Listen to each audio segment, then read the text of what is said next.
Sen ne yaptın Ertuğrul? Ha, ne yaptın? Biz seni Tuğtekin'in katlinin töhmetinden kurtarmaya uğraşırken sen herkesin içinde kocabaşı nasıl öldürürsün?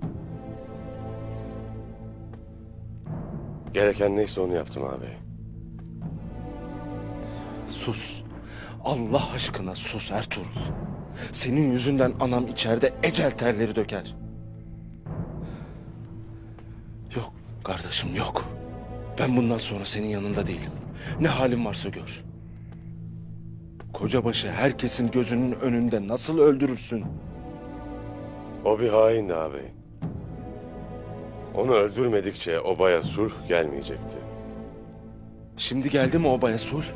Ha? Geldi mi? Anamın şu haline bak. Kan gövdeyi götürecek.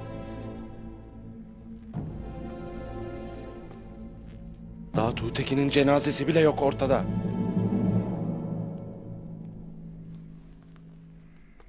Tuğtekin yaşıyor abi.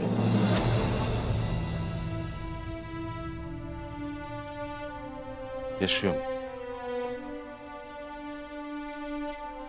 Nerede peki? Emin ellerde.